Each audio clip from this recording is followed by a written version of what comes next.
foi tão veloz. Grandes populações, mudanças na tecnologia, na comunicação e novos hábitos. Mesmo diante de tantas transformações, a nossa ligação com os animais é cada vez mais forte. Nós, da MSD Saúde Animal, estamos sempre junto aos médicos veterinários e proprietários. Pesquisamos e desenvolvemos soluções para a saúde animal. Inovamos para proteger. MSD, a ciência para animais mais saudáveis. MSD. Oi, gente, eu queria começar agradecendo ao MSD pelo convite de estar aqui com vocês, conversando sobre um tema muito desafiador, mas que eu tenho uma grande paixão, que é a leishmaniose, né? Quem foi meu aluno, certamente, eu passo pela citologia, eu passo pela leishmaniose na minha vida, e é um prazer conversar com vocês sobre esse tema, né? Nós estamos no mês de agosto, e nesse mês a gente tem sempre uma campanha de prevenção e controle da leishmaniose. Então, a nossa proposta é falar sobre os quadros de leishmaniose. E aí, o diagnóstico está estabelecido? É leishmaniose mesmo? E se não for? Como que a gente diferencia? Qual, de fato, o papel do protozoário na pele de um cão numa área endêmica? Será que ele está fazendo uma doença leishmaniose? Ou será que ele é um cão infectado e tem algumas alterações de outras causas? Será que ele tem uma associação de manifestações clínicas, de causas, de etiologia? Então, são esses pontos que a gente vai discutir hoje e conversar um pouco sobre esse desafio, né? Diagnosticar é sempre um desafio, e eu digo que diagnosticar leishmaniose é um desafio maior. Como eu faço dermato, o diagnóstico da dermatite atópica é um desafio gigantesco, que requer tempo, que requer etapas, que requer todo o diferencial. Na leishmaniose não é diferente, gente. O nosso dia a dia requer isso. Bom, então, para começar, eu queria fazer uma pequena revisão sobre como a gente estabelece o diagnóstico da leishmaniose, para que a gente faça esse pareamento e depois a gente siga as discussões voltadas para os diagnósticos diferenciais e até para o próprio diagnóstico da leishmaniose em si, mas com algumas particularidades. Então, para começar, um cão com leishmaniose, um gato com leishmaniose, ele pode ou não ter manifestação clínica, né? Nós temos um cão, eu diria com leishmaniose, não, infectado, melhor dizendo, né? Porque leishmaniose é um animal que está doente. Então, se eu tenho um cão que foi infectado, ele pode ou não ter manifestação clínica, então ele pode ou não ficar doente, esse é o primeiro ponto. E existe um link muito grande entre os cães que têm manifestação clínica e os títulos sorológicos que esses animais apresentam. Então, a gente sabe que quanto mais manifestação clínica, maior é a carga parasitária, mais alto o título por ele desenvolvido. Quanto menos manifestação clínica, menor tende a ser a carga parasitária, e aí menos título esse animal desenvolve. Então, esse link, ele é completamente direto, né? Então, o que a gente imagina? Se eu tenho um cão com manifestação clínica, por vezes eu vou ter mais chance de ter uma prova parasitária. Então, eu posso fazer uma citologia, por exemplo, desse animal. Mas, em geral, e para tentar facilitar a nossa vida e a nossa mente em relação a essas diretrizes, eu vou trazer para vocês que quando a gente tem cão com ou cão sem a manifestação clínica, se eu quero saber se esse animal teve contato e ele está produzindo algum título de anticorpo, primeira coisa que a gente tem que fazer para esse animal, indubitavelmente, é uma sorologia. E a sorologia, ela pode ser de duas formas, gente. Ela pode ser quantitativa ou qualitativa. Sorologia quantitativa é aquela que a gente tem o cutoff, o OD, e a qualitativa é aquela que a gente tem o reagente ou não reagente, que são os testes rápidos, né, de uma forma geral. Então, se eu faço uma sorologia, por exemplo, um teste rápido, e esse teste rápido dá reagente, isso não é suficiente para estabelecer o diagnóstico. Nem se trata, pessoal, um cão assim, nem se faz eutanásia de um cão assim. Eu diria que as duas coisas são ruins iguais. Tanto estabelecer tratamento, quanto determinar a eutanásia de um cão apenas com teste rápido. Então, isso não é o suficiente para que se confirme o diagnóstico. Fez o teste rápido, qual a outra etapa? Fazer uma outra prova confirmatória, como um teste quantitativo. E aí a gente vai fazer um RIF, um ELISA quantitativos, ou a gente pode fazer uma prova parasitológica, que confirme que aquele animal está com a carga parasitária elevada, que tem muitos protozoários, ou que tenha poucos, mas que tenha correlação daquele protozoário com aquela lesão. Isso é uma coisa importante. Bom, mas aí fizemos o teste quantitativo. O teste deu um título alto, deu reagente e um título alto. O que a gente considera de um título alto, gente? A gente considera um título alto, idealmente, 4 vezes o ponto de corte no RIF e de 2 a 3 vezes o ponto de corte no ELISA. Então, esses são os títulos altos. E aí, um título alto no RIF e no ELISA confirma o diagnóstico. Se o animal teve algum título produzido, mas é um título baixo, um título médio, tipo um para 80, um para 40, que são títulos médios e baixos, a gente diz que esse título não é suficiente para estabelecer o diagnóstico. Então, esse animal ele pode ter um teste rápido reagente, ele pode ter um título produzido, quer dizer, um ELISA reagente, um RIF reagente, mas um título baixo. Esses exames feitos não são suficientes para confirmar o diagnóstico e precisar seguir na investigação. Qual seria o próximo passo? Citologia, histologia ou PCR. E aí, se esses exames forem positivos, a gente confirma, e se esses exames forem negativos, a gente ou acompanha esse animal. Por que acompanhar? Porque esse animal produziu algum título, seja baixo, seja médio, mas ele produziu. Então, a gente precisa saber o que é que vai acontecer com esse animal, com esse título produzido. Porque esse cãozinho que produziu um título, ele pode nunca mais ter um resultado reagente. Mas ele pode passar a ter um resultado reagente com o passar do tempo. Então, o acompanhamento vai mostrar um resultado reagente com um título alto com o passar do tempo. Ou ele pode ter um título reagente naquele momento e ele se manter baixo por longos períodos e esse animal nunca adoecer. Todas essas possibilidades existem, gente. Então, um título baixo, um título médio ou um rápido reagente, ele precisa ser acompanhado, monitorado e repetido.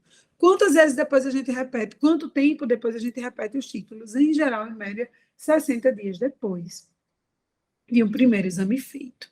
Tudo bem? Agora, se eu fiz uma sorologia e deu não reagente, né? Então eu vim para esse lado aqui do gráfico, tem um título não reagente, mas eu ainda continuo suspeitando, porque apesar de não reagente, esse cão tem manifestação clínica. Então, se eu ainda assim suspeito, eu vou fazer citologia ou sorologia desse animal, das manifestações clínicas que ele tenha. Se ele deu não reagente e eu vou seguir na investigação, eu suspeito que ele tem, é porque ele tem manifestação clínica, gente. Ninguém vai seguir na investigação de um animal assintomático. Por isso, em geral, a gente faz o primeiro exame. Começando do começo, é começar da sorologia. O começo de tudo, sem dúvida, é um teste sorológico. E os testes sorológicos, eles vão medir a quantidade de anticorpo que esse animal produz. Eles não vão medir a presença do parasita, não é um teste de antígeno, é um teste de anticorpo. Então, diante dessa medição de anticorpos, eu vou inferir, baseado nos títulos, que esse animal tem grande chance de ficar doente ou que aquela doença está correlacionada com a leishmania. Tudo bem? Então, para eu continuar suspeitando, num teste não reagente, esse animal tem que ter manifestação clínica.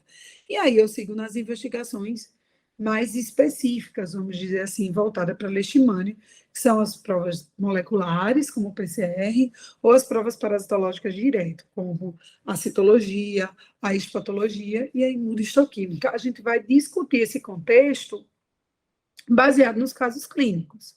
Agora, se o paciente tem um título não reagente, e aí eu fico pensando que ou ele é assintomático, eu estou excluindo porque ele vive em área endêmica, ou esse animal tem manifestação clínica e ele tem outra doença. Aí a gente precisa pensar nos diagnósticos diferenciais, que também é completamente possível de acontecer, né? Então, nós precisamos estar preparados, tanto para os diagnósticos específicos da leishmania, mas os diagnósticos naqueles pacientes com manifestação clínica, quanto para os pacientes que têm uma manifestação clássica, mas a gente precisa pensar em outra doença, e é sobre isso que a gente vai discutir hoje.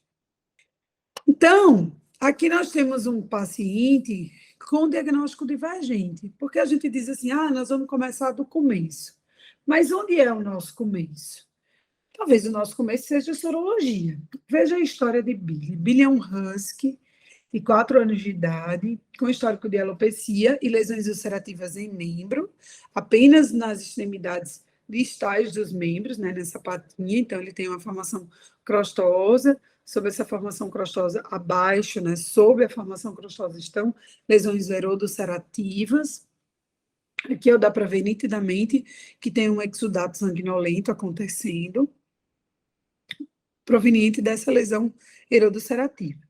E aí o tutor disse para mim, ele já teve doença por carrapato 3 vezes, e essa pele tá feia com essa lesão alopécica em membro, e essa lesão dele era extremamente dolorosa, há mais de 1 ano. Olha a sorologia de Billy. E aí a tutora disse para mim, doutora, só não é leishmaniose, porque eu tenho essa sorologia. Essa daqui fui eu que fiz, eu repeti a sorologia dele depois que eu fiz a citologia. O que eu fiz? Uma citologia dessas lesões erodulcerativas da pele. E por que eu fiz a citologia? Porque eu precisava ter um princípio, e a citologia iria me mostrar se aquele paciente tinha uma lesão inflamatória crônica, se aquele paciente tinha lesões com processo inflamatório eosinofílico, neutrofílico, piogranulomatoso, linfoplasmocitário, linfocítico. Isso iria me ajudar a fazer uma triagem diagnóstica desse paciente. Ele não tinha manifestação clínica de prurido, nitidamente não era um cão atópico, era um animal que poderia ter uma lesão fúngica, por exemplo. Eu sabia que tinha algo a mais, que era um quadro muito atípico, mas eu não sabia exatamente o que era. Bom, tinha uma sorologia não reagente, eu fiz uma citologia. E a citologia desse animal, gente, estava repleta de formas amastigotas de leishmania. Quando eu fiz a citologia, eu fui fazer, a princípio, o estadiamento dele. E quando a gente olha para o estadiamento, ele tem albumina de 2,4 e globulina de 6,8. Então, ele tem uma inversão proteica. Ele tem uma albumina baixa e uma globulina alta. E isso é frequente de acontecer. Ele tem o que a gente chama de disproteinemia. E isso é frequente de acontecer nas leishmanioses. Por que a sorologia dele deu não reagente? Sei lá, o epítopo investigado no momento do teste é um e ele produz um anticorpo que vai se fixar mais a outros epítopos. Ele está em fim de linha. O que pode ter acontecido? Não sei. Sei que começando do começo, o começo de Billy não poderia ser a sorologia. Por que o começo de Billy não poderia ser a sorologia? Porque a sorologia dele deu não reagente. Então, ele cai naquele outro princípio de deu sorologia não reagente, mas ainda tem alguma suspeita, siga na investigação. A bem da verdade, eu não pensei que fosse leishmaniose. Eu fiz a citologia para fazer o caminho investigativo de como começar a suspeitar do que ele poderia ter. Eu pensei em uma miosite inflamatória, eu pensei que ele tinha muita dor, a estrutura cutânea daquele membro muito aderida, mas eu pensei em uma vasculite, eu pensei nos processos imunomediados, uma vez que ele tinha um exame sorológico não reagente. E aí ele tem evolução perfeita pós-terapia. E o diagnóstico dele foi confirmado com citologia. Estadiamos e ele evoluiu super bem. Então, quando é o começo? Na sorologia, eu disse lá, a gente começa do começo. Quando a gente suspeita que um paciente tem leishmaniose, o primeiro exame que a gente faz é a sorologia. É assim para todo mundo? A gente faz igual? É do mesmo jeito sempre? Eu só estou ligando o alerta de vocês, gente, porque a gente não lida com as coisas exatas, né? Nós lidamos com vida e a resposta não é a mesma para todo mundo da mesma forma. Então, começar do começo, qual é o começo? Qual o exame mais sensível ou mais específico para a leishmania? Isso, a bem da verdade, vai depender do caso clínico. Qual a manifestação clínica daquele paciente? E aí, baseado em Billy, onde eu começo, não é a sorologia, eu trouxe outros casos para nos ajudar a discutir esse tema que eu diria que é muito, muito relevante. Bom, esse é um caso de Chicó. Chicó é um cão muito conhecido pelos alunos, então não é a primeira vez que eu vou contar a história dele, mas eu vou contar com uma outra perspectiva para a gente discutir aqui. Então, é um animal que não sente dor, é normofágico, sem alterações sistêmicas. Em urinálise, ele não tinha nenhuma alteração. Ele foi resgatado e ele morava numa duna. Então, ele ficava abrigado naquelas vegetações das dunas e tinha uma casa ao pé da duna, onde a pessoa ia lá, fornecia comida e água para ele. E um dia um bugueiro passou e a turista que estava no bug resolveu resgatar o cachorro. Acabou-se o passeio de bug e resolveu pegar o cachorro e levar no clínico veterinário. Mudou-se toda a perspectiva, enfim. E aí ele fez um teste rápido, e esse teste rápido deu não reagente, e ele fez um rifinho Elisa, quando ele foi adotado, conseguiu ficar, bom, tudo foi resolvido. E aí ele fez um rifinho Elisa, e o RIF dele o Elisa deu indeterminado, e o RIF deu não reagente. A pergunta é, o que significa esse indeterminado? Por que um teste indeterminado? Esse é o cachorro, é Chicó. Então, ele tem lesões, perda de arquitetura do focinho, né? Ele não tem as pedrinhas portuguesas, isso é sinal de que tem um edema acontecendo nessa região, provavelmente. Ele tem áreas de despigmentação, então a gente tem perda pigmentar aqui. Não sei se uma incontinência está acontecendo, se alguma lesão na membrana basal, na camada basal, esteja acontecendo para trazer esse caminho despigmentante aqui, né? Deposição de imunocomplexo nessas regiões.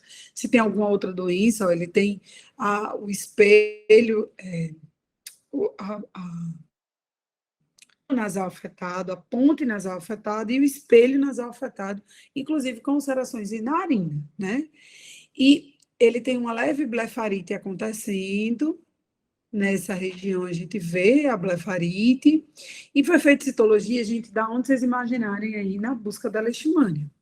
Mas ele tem o rápido, não reagente, e ele tem o RIF, não reagente, e um ELISA indeterminado. Será que isso é leishmania?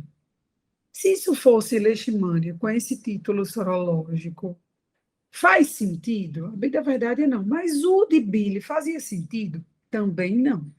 Porque as coisas não são 100% aquilo que a gente desejaria ou que é, de fato, implementado na literatura. O que a gente aprende é que se tem manifestação clínica, e Chicó tem manifestação clínica, e Billy tinha manifestação clínica, a sorologia é para dar um título alto. É isso que a gente aprende no nosso dia a dia. E ambos aqui têm manifestação clínica e a sorologia não tem um título alto. Então, gente, é importante dizer que, apesar de um título sorológico ser alto no doente, tem doente que não faz. E quem não faz não necessariamente está em fim de carreira, porque isso é outra verdade apregoada e que não é absoluta para todos os pacientes. Né? A gente escuta que quando um cão é doente e ele não tem o título produzido, é porque ele está com o sistema imunológico falido. É porque esse sistema imunológico não está mais produzindo anticorpo ao ponto de ter uma resposta imune acontecendo. Não necessariamente é isso.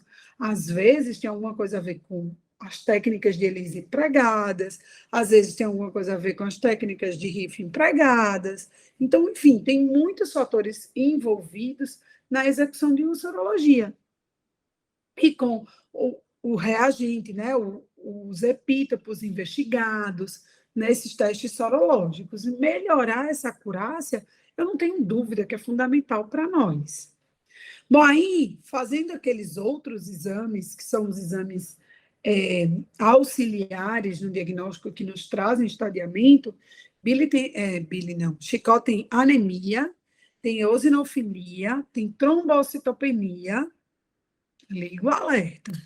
E tem uma relação albumina-globulina ali, ó, na lata. A gente diz que para ter uma disproteinemia, né, esse paciente tem que ter albumina baixa e globulina alta. Ele até tem uma albumina baixa, mas ele não tem uma globulina muito alta.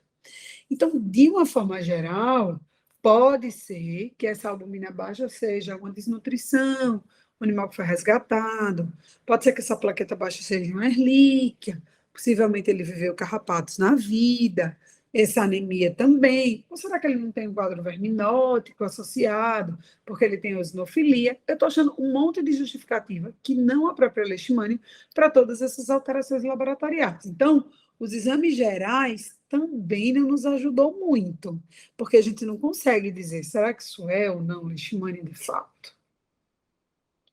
A citologia também não, gente, porque na cito dele nós encontramos numerosos macrófagos, numerosos neutrófilos, né? A gente vê aqui uma confluência de núcleos com único citoplasma, formando a famosa célula gigante.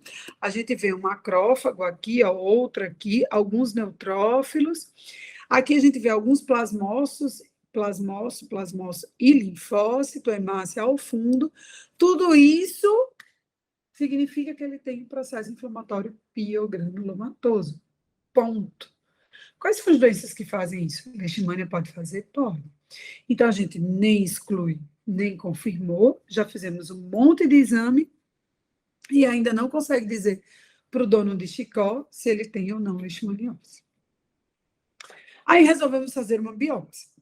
E aí, nessa biópsia, em tecido dérmico, aqui, ó, em lilás, observa-se presença de processo inflamatório, severo processo inflamatório de aspecto liquenoide, composto por elevada quantidade de xiócitos.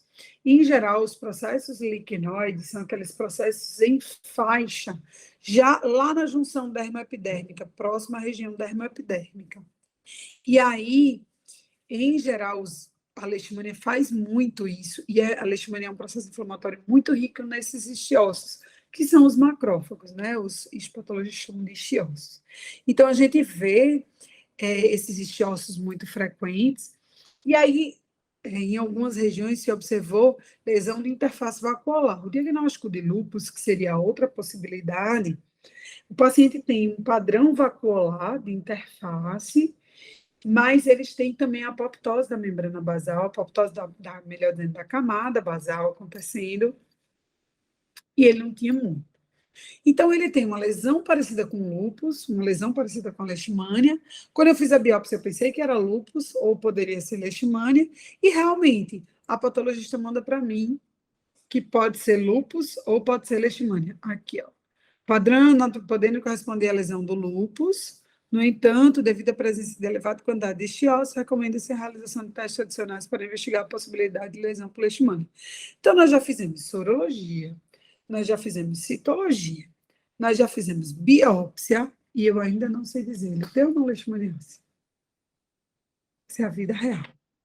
Bom, então, ele tem uma prova sorológica indefinida. Quais as possibilidades dessa prova sorológica?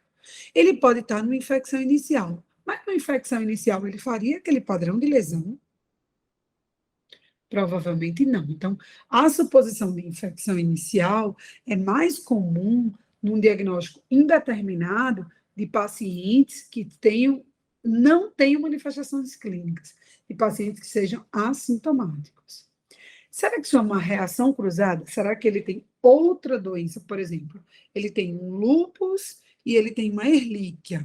E a erlíquia foi uma babésia. E a babésia fez reação cruzada com a leishmania, os antígenos de leishmania, e na verdade o que ele tem é babésia, e deu um baixo título em relação aos testes sorológicos de leishmania? Pode ser, essa é uma possibilidade. Ou será que ele tem uma infecção frustra? Ele se infectou, conseguiu debelar uma infecção e produzir algum título sorológico, mas isso não vai adiante, ele não adoeceria. Então, pensando nas possibilidades, para mim, no caso especificamente de Chicó, cabe muito mais o risco de uma reação cruzada e o risco do que uma infecção frustra ou do que uma infecção inicial. A não ser que aquelas lesões não tivessem nada a ver com aquele título, com aquela anemia, com aquela trombocitopenia. Entende que precisa ser muito, muito uma associação de coisas para que fosse essa grande possibilidade? A bem da verdade, o mais comum que fosse em relação à sorologia indefinida ser uma infecção cruzada. Essa era uma boa possibilidade. Ou um cão com baixos títulos de anticorpos sendo detectado pelaquele ELISA que foi feito. Também é uma excelente possibilidade. Ele tem lúpus associado ou o lúpus é secundário à leishmania?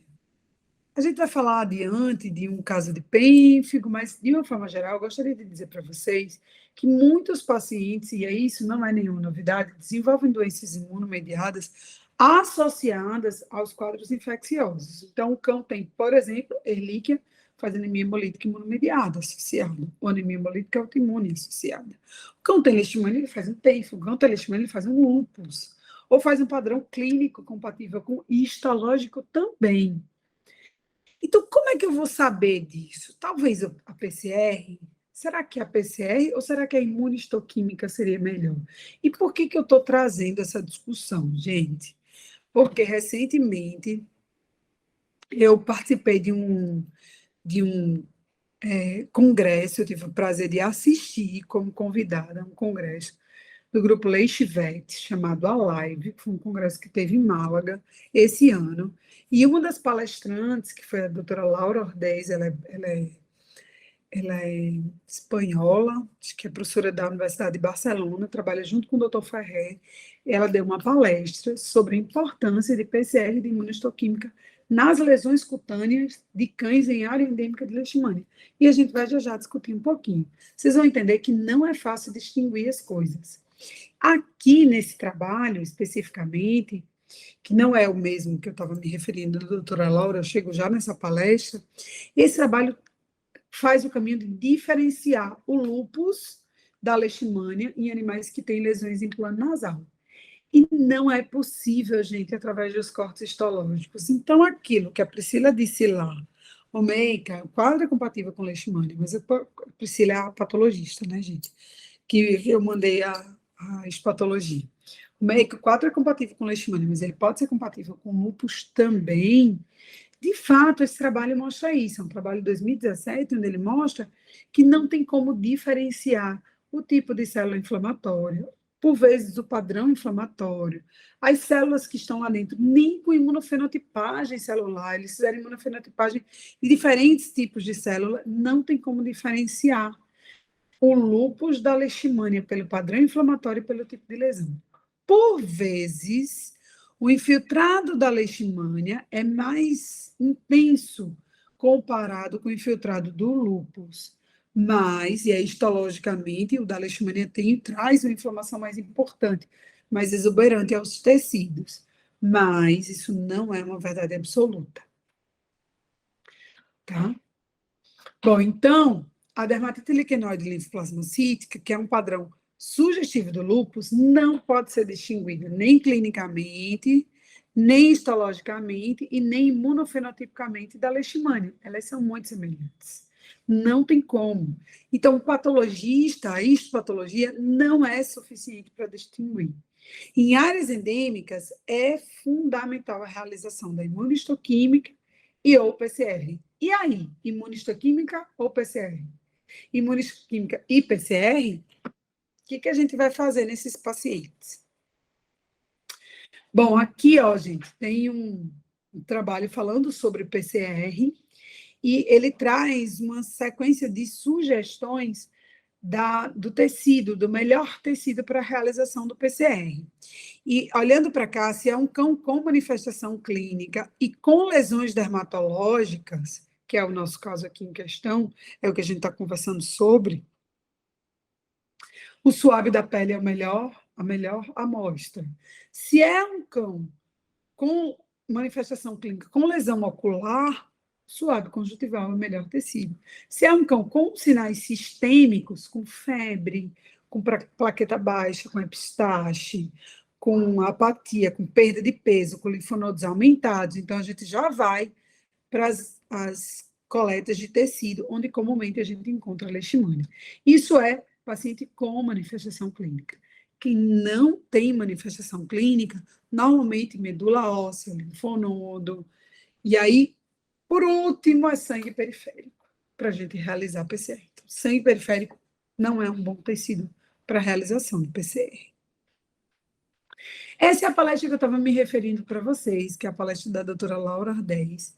E aí, a palestra dela é baseada numa pergunta, né? Aquele problema cutâneo é leishmaniose? Como eu posso correlacionar os sinais clínicos com, de fato, a infecção? Será que aquilo, de fato, é leishmania? Será que o Chicó tem é leishmania? A gente ainda está nessa pergunta, né? E aí, o que ela diz na sua palestra? Né? Que 56% a 90% dos animais apresentam manifestações clínicas cutâneas dos animais com leishmaniose. Em área endêmica, qualquer lesão atípica pode ser leishmaniose. E aí, como fazer a correlação entre a lesão e a causa ser a leishmania? Porque eu posso ter uma lesão, eu posso ter tido uma infecção frustra, e esse animal nunca desenvolver doença, e essa lesão ser outra coisa, e eu tenho um título baixo, que é o que pode ter acontecido com o Chicó. Entende, gente? Então, o que a gente precisa é de uma relação causa-efeito. Aquela lesão é da leishmania?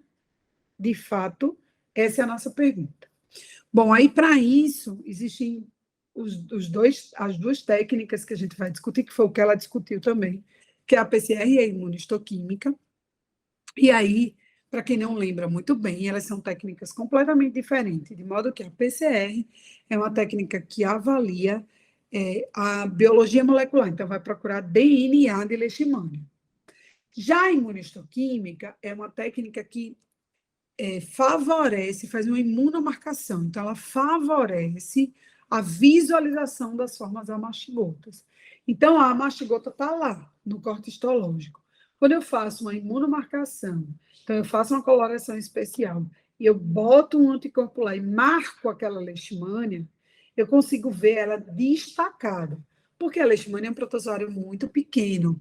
Então, isso vai favorecer o diagnóstico histológico. Então, vocês entendem que quando eu faço a PCR, eu faço uma prova molecular. E quando eu faço a imunistoquímica, eu faço uma prova parasitológica. Só que eu uso uma técnica para melhorar a visualização das formas amastigotas, que o HE não é a melhor forma. Por isso, eu faço uma imunomarcação da leishmania.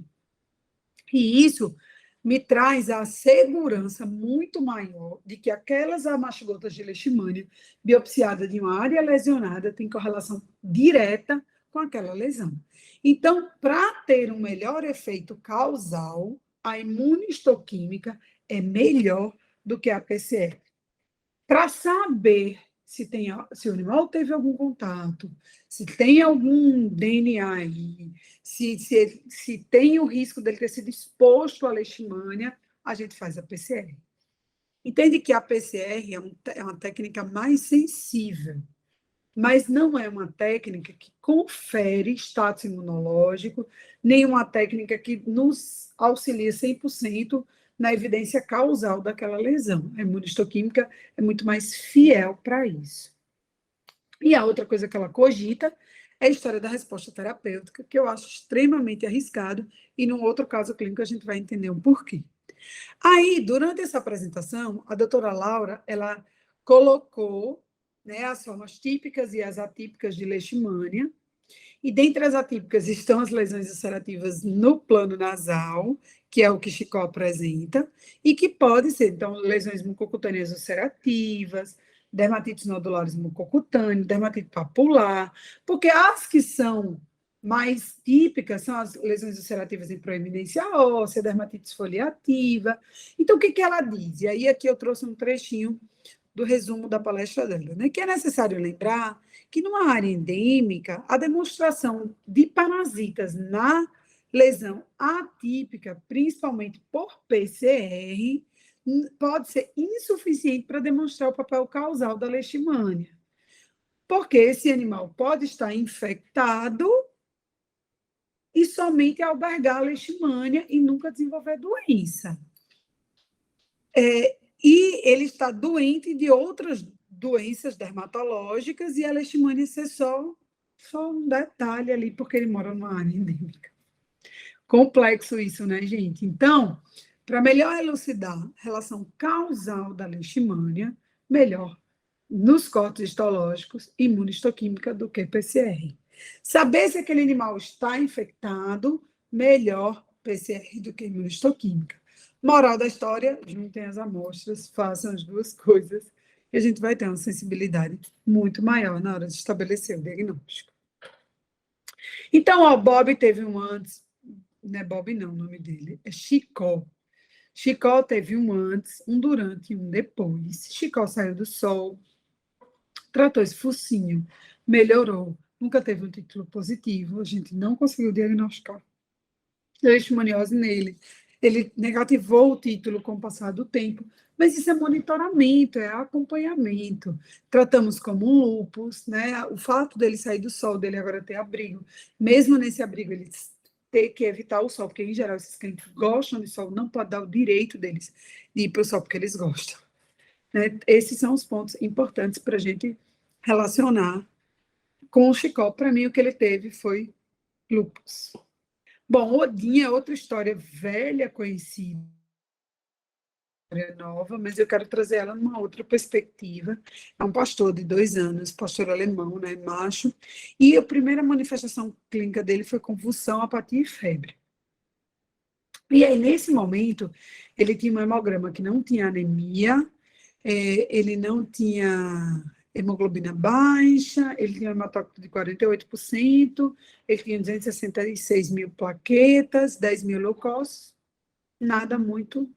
A única coisa que talvez esteja mais seja uma proteína plasmática, proteína total A elevada, mas ele teve febre, ele teve convulsão, né? Então tem essa justificativa aí que pode aumentar.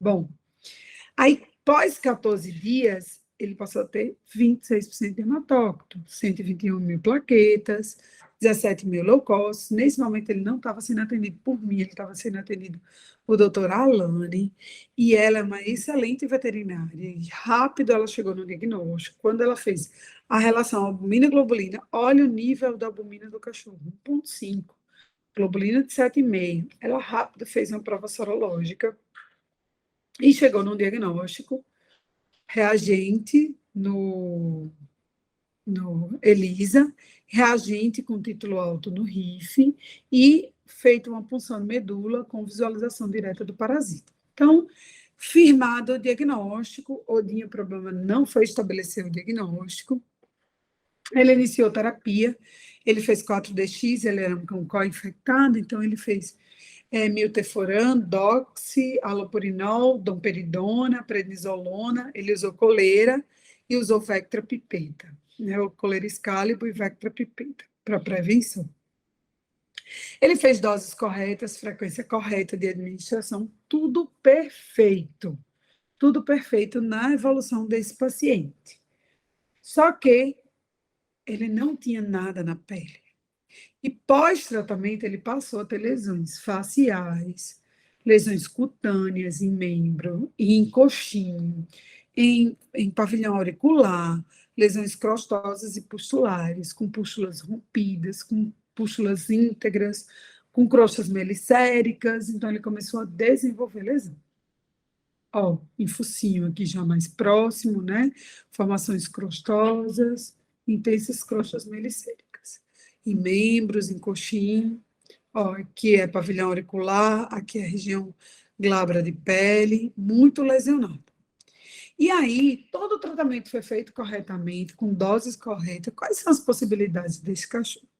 Será que ele teve resposta pobre à terapia? É uma possibilidade. Será que ele tem uma doença imunomediada associada a leixe? É outra possibilidade. Será que é só uma doença autoimune e ele tem comorbidades, não comodidade? Comorbidade é outra possibilidade. Será que isso é uma farmacodermia diante dos fármacos que ele usou anteriormente? Eu, sinceramente, gente, enxergo todas essas possibilidades como completamente plausíveis. Bom, aí a gente precisa ter um começo. E o meu começo foram os exames de monitoramento dele. Então, como é que eu vou definir o que está acontecendo? Eu fiz uma citologia, fiz os exames de monitoramento, mas será que eu deveria fazer uma nova sorologia? Ele tinha acabado o tratamento fazia, sei lá, 10 dias.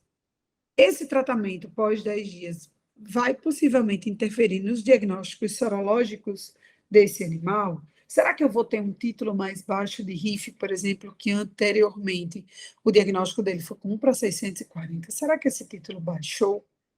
E se ele não baixou, será que ele não baixou porque eu fiz, ele teve uma pobre resposta terapêutica? Será que isso vai me ajudar na tomada de decisão do que fazer? A resposta, gente, é bem da verdade, é que não dá para saber disso inferindo com a sorologia. Os títulos sorológicos, eles ficam elevados por muito tempo. Então, definitivamente, sorologia não é uma boa escolha para a gente tentar entender o que é que está acontecendo com esse cachorro. E a PCR?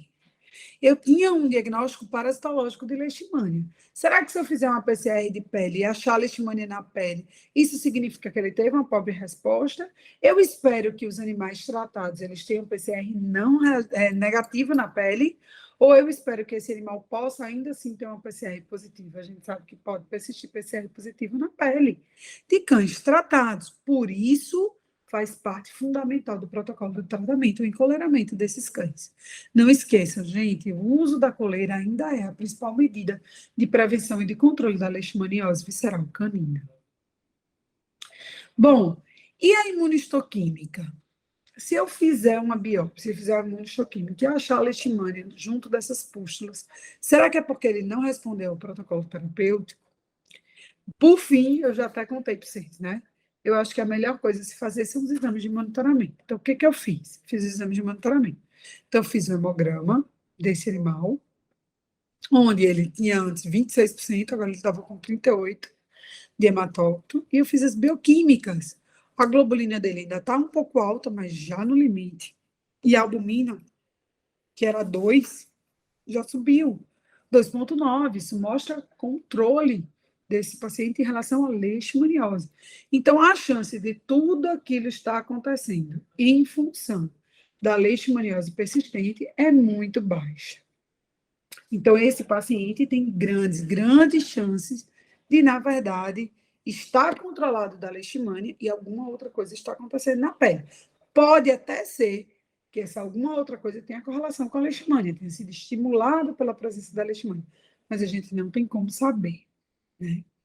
E aí eu fiz uma citologia e uma biópsia dessa pele. A citologia mostra numerosos queratinócitos acantolíticos e numerosos neutrófilos na lâmina toda. E a biópsia de Odin nos mostrou que ele tem fragmento com presença de camada córnea, então contendo queratina, neutrófilo, presença de uma célula acantolítica, uma, né, aqui. Mas em outras áreas, em outros campos, observou-se exossose neutrófilo, com presença de células da camada granulosa e acantólise ativa. Então, a presença das células acantolíticas, de fato, que eu havia visto na citologia, foram confirmadas na histopatologia, e a biópsia dele sugeriu pênfigo foliáceo. A pergunta do milhão é: o pênfigo foliáceo de Odin era por conta da leishmania ou não tinha nada a ver? Gente, a gente não vai saber disso nunca. Nós precisamos estudar se os epítopos do pênfigo que são atacados são os mesmos num paciente com pênfigo verdadeiro ou num paciente com pênfigo mais associado a um quadro clínico de leishmaniose. Isso nunca foi estudado. Então, não tem como saber se é o mesmo, se é porque num pênfigo verdadeiro, o cão vai produzir anticorpo antidesmossomos, né? E a proteína que tem dentro do desmossomo é uma proteína muito específica, que ele produz esse anticorpo contra. Será que na leishmania, associada a um quadro clínico de pênfigo, é a mesma coisa que acontece? Enfim, não tem como saber. Fato é que aqui o diagnóstico foi bem estabelecido, fato é que o cachorro foi bem tratado, mas ele desenvolveu um quadro imunomediado ou autoimune associado.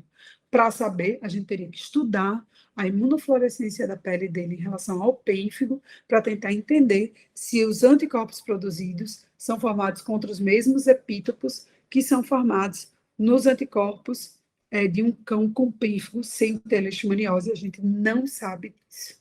Então, Odin foi tratado, se recuperou do pênfigo, a história dele não foi tão feliz assim, Mas isso é uma cena para outro capítulo, a hora que a gente tiver a oportunidade de discutir sobre tratamento.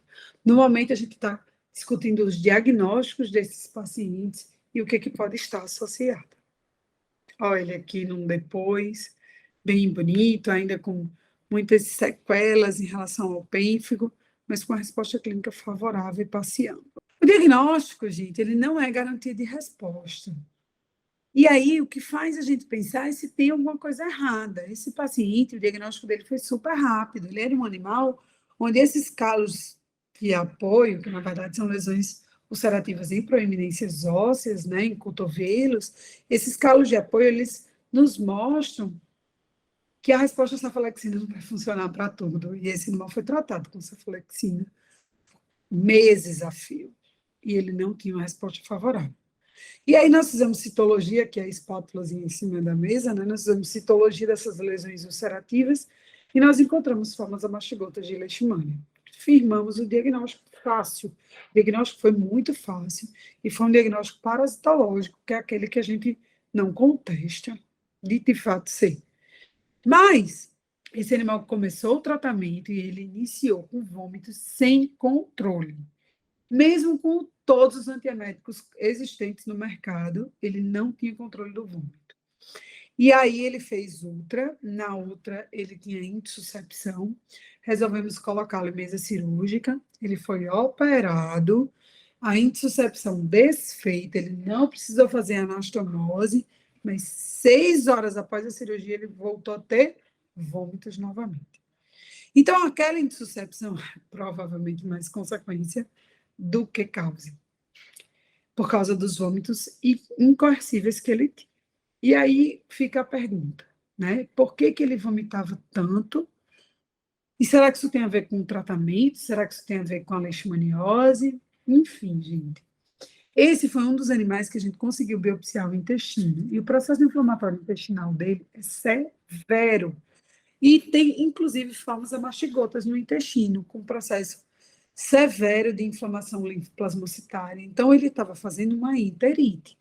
Eu precisava controlar essa inflamação, que melhor respondeu ao protocolo terapêutico dele, para que ele conseguisse sobreviver e parar de vomitar, foi imunossupressão. Ele fez uma enterite imunomediada, secundária à leishmaniose. Do mesmo jeito que o outro fez o pênfigo. Então, a gente precisa pensar se tem algo a mais. Se esse algo a mais está correlacionado com a leishmaniose ou não, pode acontecer e pode não. Mas fazer o caminho do diagnóstico é fundamental. Né? O que não pode é a gente ignorar tudo em volta que esteja acontecendo em relação às possibilidades diagnósticas. Bom, ele teve um depois, né? Ele cicatrizou o cotovelo, melhorou bem, ficou bem, é um cão bonito, ele já não é mais vivo, esse caso é um caso antigo mesmo. Mas é um caso que nos mostra que mesmo o diagnóstico estabelecido, a gente não resolveu todos os problemas, e precisa viver as etapas. Bom, então, se eu tenho uma lesão dermatológica, qual que é o caminho? Eu faço sorologia e cito, eu faço só sorologia, em geral, para mim, né, que trabalho com pele, a sorologia e a cito são fundamentais, porque vão me ajudar a triar se as duas coisas têm a mesma conversa. Por vezes elas são divergentes, mas a sorologia não é agente, e eu acho a mastigota na citologia. E a partir daí, se eu tenho um resultado negativo na citologia e negativo na sorologia, possivelmente eu vou fazer biópsia. Eu estou falando dos quadros atípicos. Óbvio, não é um cão com suspeita de dermatite atópica que eu vou sair biopsiando. Eu estou falando das lesões esfoliativas, das dermatites ulcerativas, das lesões nodulares, dos quadros que a gente chama de Malenck, né? Aquele quadro atípico. E aí, gente, se eu preciso de uma relação causal, eu não tenho como excluir a imunistoquímica disso, né? A gente não pode esquecer naquela discussão que a doutora Laura Ordez fez conosco. Então, a imunistoquímica, ela é fundamental para nos ajudar a melhor entender a relação causal. Porque numa área endêmica, eu posso ter um cão com lúpus e ele se infectar por leishmania, e a leishmania foi embora, mas eu tenho uma PCR positiva. Isso pode persistir, a PCR pode persistir nos tecidos por longos períodos. Ó, esse é aquele quadro do esfoliativo que cabe muito pensar na leishmania, não coça, é um quadro descamativo, esfoliativo, mas cabe pensar no que mais? Olha a pele, como é seca, descamativa, argêntea, com escamas micáceas grandes, uma farmacodermia. Cabe pensar no adenite sebácea, né, esse padrão esfoliativo ressequido no linfoma, num dermatoftose, numa dermatocidose um pouco menos porque inflama muito mais, né, mas as outras eu acho que cabe pensar muito bem no diagnóstico diferencial. Né? Então, se não for leishmania, se a sorologia desse paciente for não reagente, cabe uma investigação aqui nessa borda da orelha, através de acito, nessa pálpebra, lembrando que quem tem lesões oculares, o olho é um bom alvo de fazer um caminho investigativo, cabe também. Mas a gente precisa pensar nas outras possibilidades, né? Se não for leite, o que pode ser? Cabe uma dermatoftose, cabe uma adenite sebácea, cabe um linfoma epiteliotrófico. Lembrando que a adenite sebácea, ela cabe tanto que ela já foi investigada para se avaliar a diferença entre a adenite sebácea idiopática e a adenite induzida pela leishmania. Porque a própria leishmania, ela pode trazer um processo inflamatório na derme profunda ao ponto de destruir um anexo importante que é a glândula sebácea. E essa glândula destruída, né, o anexo destruído, ela vai trazer aquele ressecamento que a gente viu. Então, acaba sendo uma adenite sebácea, que a adenite é uma inflamação daquela glândula, mas é uma adenite sebácea induzida pela leishmania. A leishmania também faz isso. Quando se avaliou dois grupos com aspecto de adenite, um com e um sem leishmania, o que se observa é que o sem, a inflamação granulomatosa, com hiperkeratose e keratose folicular, mas ela é menos proeminente. O com leishmania tem informação mais difusa na derme. Então, olhando histologicamente, a gente vê uma inflamação mais intensa na leishmania e uma inflamação menos frequente e a ausência da glândula sebácea na adenite sebácea, mas pouco inflamada, né? Ou com uma inflamação mais incipiente, mais localizada onde fica a glândula. Esse é um caso que eu gosto muito, também não é um caso novo, mas é um caso que eu gosto muito, porque é um cão que me botou para investigar muita leishmania. Ele tem vasculite em ponta de orelha, ele tem blefarite, ele tem áreas de alopecia em face, alopecia periocular, ele tem pobre resposta a antibiótico, ele tem outros animais na ninhada com sintomas iguais, com manifestações clínicas semelhantes. Ele tem cauda em batom, né? Ele tem alopecia, que com pouca inflamação, bem verdade, mas aqui ele já tem uma lesão ulcerativa, ele tem edema articular, importante acontecendo. E ele tem uma sorologia não reagente. Ele tem 39% de hematócrito, ele tem 15 mil leucócitos de 30 mil plaquetas. Meu, a cara da leishmania. Eu concordo. E ele mora em Pipa, que é uma área super endêmica para a leishmania. É a cara da leishmania, mas e se não for? Será que é? Aqui não era. Isso é um quadro de dermatopatia isquêmica. É um quadro familiar. É um quadro que algumas raças podem apresentar, onde esse animal vai ter essa perda tecidual importante na face, na ponta da cauda, pode fazer um quadro de vasculite associado, mas não tem leishmania, mas é a cara da leishmania. Então é isso, gente, a gente precisa fazer o diagnóstico diferencial. Bom, para finalizar, eu queria mostrar para vocês alguns casos de associação e, por fim, discutir um pouquinho de Ehrlich leishmania. E se não for só leite? Porque aqui, na verdade, era demodésica. A demodésica faz lesões fistulosas em regiões articulares. Eu falei, isso está muito estranho. Fiz a citologia. Tem demodésica nesse animal? Opa, tem demodésica. Na citologia dessa lesão, tem leishmania. Então, tem demodésica associada à leishmaniose. Aqui, esse caso é o caso que todo mundo conhece, porque é o caso que eu mais uso. Tem demodésica com pobre resposta. Por isso, feita investigação para leishmania. Tem demodésica associada à leishmania. Tem leishmania, mas o quadro não está muito clássico de leishmaniose. Tem uma lesão mais alopécica, formando placas, formando umas crostas sobre a lesão, né? Umas áreas ulcerativas, bem, de verdade, que isso aqui pode lembrar a leishmania, mas não é em proeminência óssea. Enfim, tem mais alguém aqui. Tem leishmania e tem dermatofitose associada. As duas coisas precisam ser tratadas, pessoal. Não tem como diferenciar diagnóstico sem estabelecê-lo e não tem como tratar uma única coisa, tem que tratar as duas. Eu queria só fazer o alerta, gente. Cão com leishmaniose pode ter co-infecção com Ehrlichia. Cão com Ehrlichia pode ter co-infecção com leishmania. Então, aquela Ehrlichia que nunca fica boa, investiga a leishmania. E os trabalhos, eles são desanimadores para nós, porque eles nos mostram que elas mudam o rumo da história quando estão co-infectadas. Então, se eu tenho só leishmania, ok, o animal vai responder. Se eu tenho só Ehrlichia, ok, o animal vai responder. Se eu tiver as duas juntas, essa resposta pode ser muito desastrosa. Frente às duas terapias sendo bem efetuadas, ainda assim ser desastrosa. Então, ó, isso aqui é um resuminho daquele trabalho, onde ele mostra que houve uma melhora significativa na agregação plaquetária após 60 dias de tratamento no grupo 1 e no grupo 2. Um só tinha leixe, outro só tinha Ehrlichia. Do contrário, não teve um efeito no grupo 3, que são os animais co-infectados.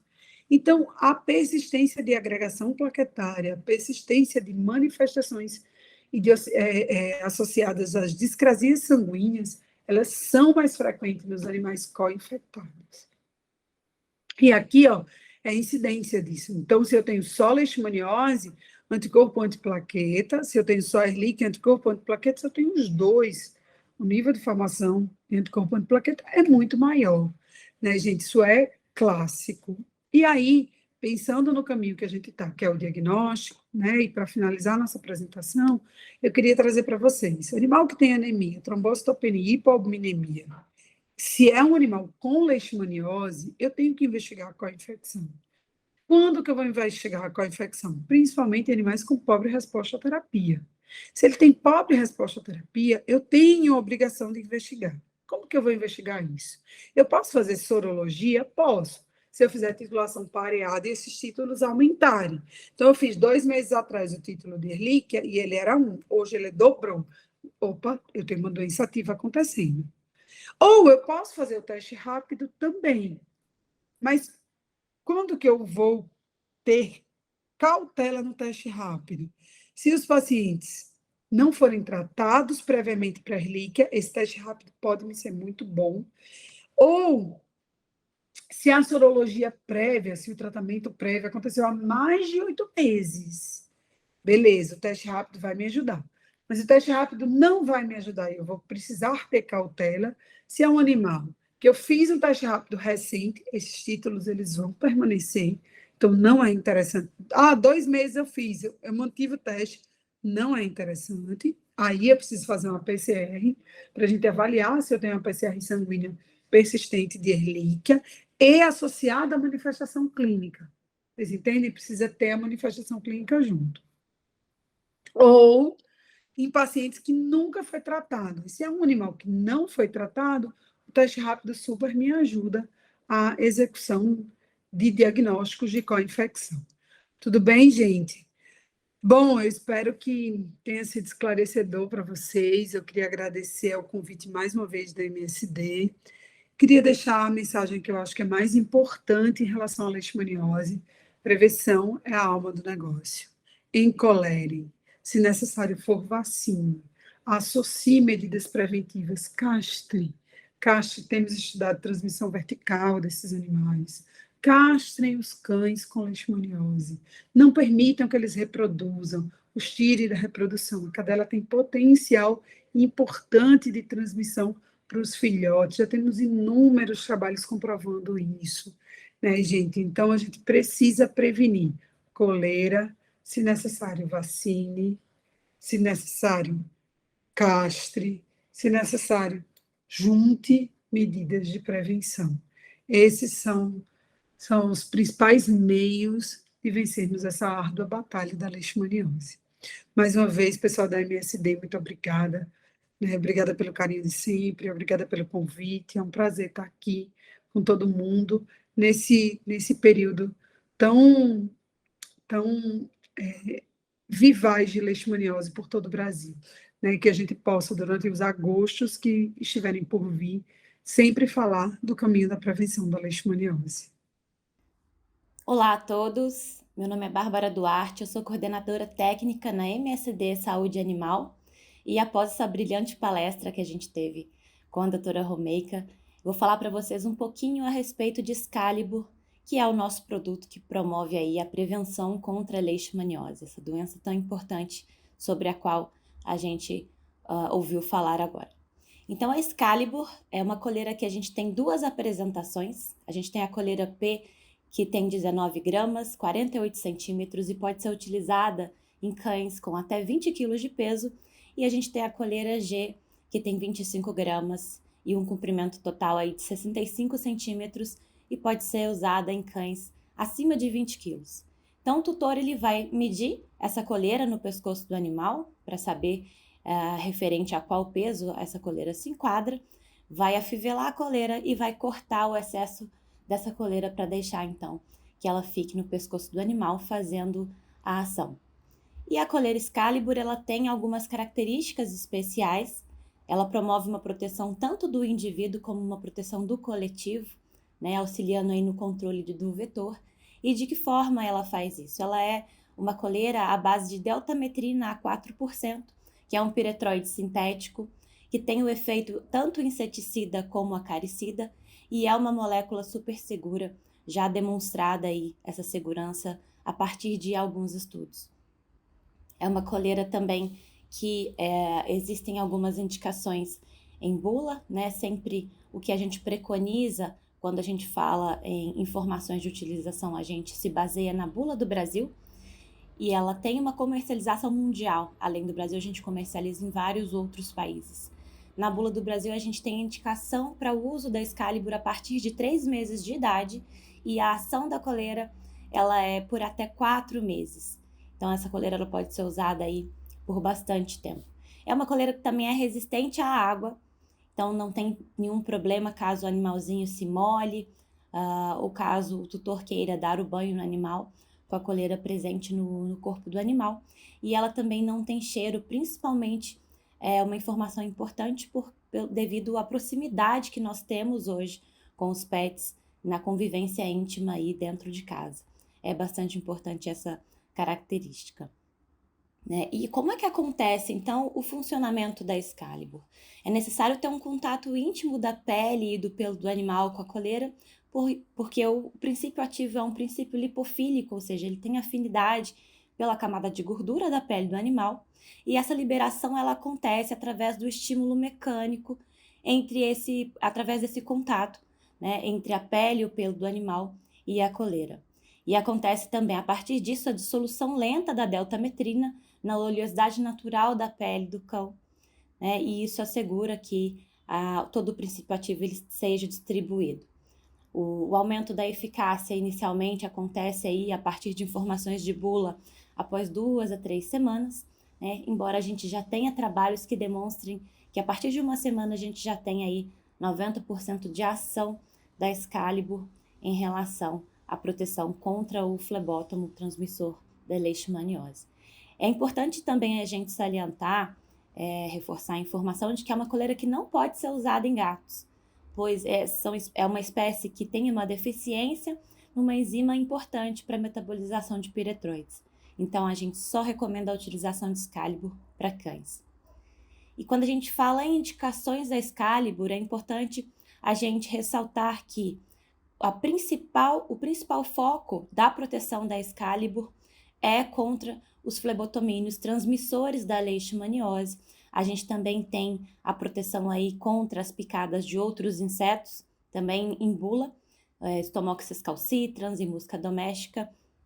E quando a gente fala no vetor da leishmaniose, contra o qual a coleira oferece essa proteção, nós temos estudos que demonstram essa proteção tanto contra o Phlebotomus perniciosus, que não tem uma importância epidemiológica tão relevante no Brasil, mas principalmente contra o Lutzomia longipalpis, que é o vetor de maior relevância epidemiológica no Brasil, quando a gente fala em leishmaniose. Né? Quando a gente pensa se existe uma proteção em paralelo da Excalibur, a gente sabe que a gente também pode indicá-la como um produto auxiliar contra pulgas e carrapatos, mas é importante dizer que isso diante de um baixo desafio referente a esses ectoparasitas. A principal função da Excalibur é promover a prevenção contra a leishmaniose e, portanto, promover a proteção contra a picada dos flebotomíneos. Os efeitos contra os flebotomíneos da Excalibur são 3. Então, o efeito repelente, o efeito antirrepasto e o efeito inseticida. O efeito repelente ele vai fazer com que esse flebótomo ele não consiga aí permanecer por muito tempo pousado no corpo do animal. A deltametrina é um piretroide que não é volátil e ele oferece apenas um efeito irritativo. Não existe um raio de ação protetor. Portanto, a partir do momento em que esse flebotomínio pousa no animal, ele sofre esse efeito irritativo e, portanto, não consegue permanecer por muito tempo. Existe também o efeito antirrepasto, como eu falei com vocês, também chamado de efeito anti-feeding, que reduz a taxa de alimentação desse flebótomo, ou seja, ele não consegue se alimentar e, portanto, ele não consegue se infectar se a gente estiver falando de um animal sabidamente positivo para leishmaniose e não consegue também transmitir caso esse animal possua aí, né, o protozoário no organismo dele. E ele tem o efeito inseticida, que é um efeito letal que fornece o controle indireto desse vetor. Então, a partir do momento em que esse vetor ele se impregna com o princípio ativo, ele vai ser eliminado, né? O efeito é letal para esse flebotomínio. E aqui eu mostro para vocês um estudo de Maroli de 2001, reforçando que o efeito antialimentar ele vai fazer aí a proteção contra a transmissão da leishmaniose e que o efeito letal ele promove uma proteção coletiva e em paralelo no controle desse vetor. A Excalibur é um produto, uma coleira que já está há mais de 20 anos no mercado brasileiro. E hoje a gente tem mais de 35 estudos científicos publicados que são realizados em diferentes condições de desafio, inclusive em condições de desafio real. E o mais importante de tudo, conforme eu falei com vocês anteriormente, é que esses estudos são feitos com diferentes espécies de flebótomos, mas inclusive a espécie de maior importância epidemiológica no Brasil, que é a Lutzomia longipalpis. A gente tem estudos também que contemplam tanto a diminuição da prevalência canina e demonstram essa diminuição, como também a diminuição da incidência humana, que é tão importante quanto a diminuição da prevalência canina, visto que a gente está falando aqui de uma zoonose muito importante. E aqui eu mostro para vocês alguns estudos realizados com Excalibur. Esse estudo ele foi realizado para demonstrar esse efeito antirrepasto importante na prevenção da leishmaniose e da incapacidade desse flebotomínio se alimentar e, portanto, não conseguir também, por isso, transmitir a leishmaniose, né, caso ele venha a picar um animal aí positivo. Então, esse estudo ele mostrou que na primeira semana, após a colocação da coleira, a gente já tinha um nível aí de proteção de aproximadamente 90% contra as picadas do flebotomínio e que ao longo dos 8 meses desse estudo a gente conseguiu aí ter 96% de proteção desses cães que utilizavam a Excalibur. Esse estudo foi realizado com o vetor Phlebotomus perniciosus, que é o vetor de importância maior em outros países, mas que não é tão importante aqui no Brasil. Mas isso demonstrou para a gente esse efeito antirrepasto importante. A gente tem aqui também um outro estudo, que é um estudo desenhado de uma forma, a partir de um desafio real que a gente teve em questão de saúde pública na região de Andradina, aí, próximo de Araçatuba. Aconteceu que em 1999 eles diagnosticaram pela primeira vez a leishmaniose visceral canina na região e no início de 2001 eles começaram a observar o aparecimento de casos em humanos. O Ministério da Saúde, em 2002, resolveu então fazer um estudo com a coleira impregnada com deltametrina 4%, a Excalibur. E aí, nesse município que tinha aproximadamente 55 mil habitantes e uma base de população canina de 15.600 cães, eles fizeram uma sorologia em todos os animais da cidade. Aqueles cães que eram soropositivos para leishmaniose, eles foram submetidos à eutanásia. Os demais cães foram encolerados e essa coleira ela foi trocada a cada 6 meses, diferentemente das recomendações de bulo. Essa região ela foi acompanhada durante 2 anos e, a partir disso, a gente avaliou os resultados tanto em relação à prevalência canina, né, a sua diminuição, como também em relação à diminuição da incidência humana. Então, a gente observou que o uso da coleira não só reduziu os casos em cães, mas também protegeu os humanos dessa doença, que é ainda mais importante, que é ainda um dado mais relevante para a gente. E aqui a gente pode observar, né, que a gente avaliando a prevalência canina e a incidência humana, a prevalência canina ela estava bastante alta no início desse estudo, em torno aí de 10 a 11%, e ela diminuiu bastante, começou a subir somente depois de 24 meses após a retirada das coleiras, após o término do estudo, ou seja, quando esses animais já não estavam mais protegidos. E quando a gente fala na incidência humana, o resultado foi ainda mais significante. No início desse estudo, a gente tinha uma incidência humana aí de 34 casos para cada 100 mil habitantes, que isso aconteceu em 2002. E aí a gente teve uma redução para 3,6 casos para cada 100 mil habitantes, dados já de 2004, né? Depois que a gente já tinha encolerado esses animais aí há bastante tempo. Então, somente depois de 36 meses, de 3 anos após o término desse estudo, que a gente começou a observar esses casos de leishmaniose humana subindo novamente, já que esses animais já não estavam mais protegidos. Portanto, isso demonstra para a gente a importância do encoleiramento dos animais, tanto quando a gente fala sobre a leishmaniose nos próprios animais, como também quando a gente fala sobre a leishmaniose aí incidindo na população humana.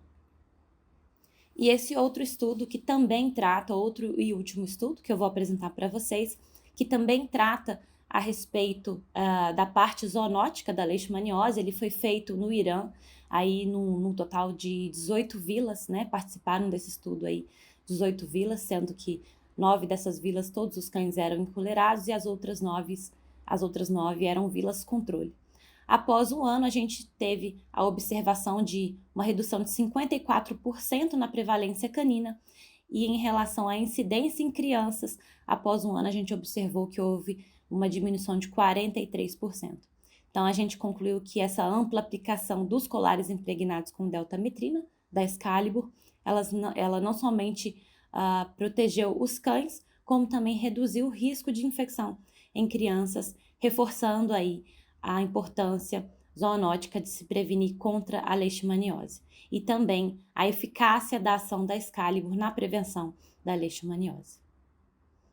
Eu agradeço pela atenção de vocês, espero que tenham aproveitado essas informações e a palestra da doutora Romeika e deixo aqui um até breve. Obrigada.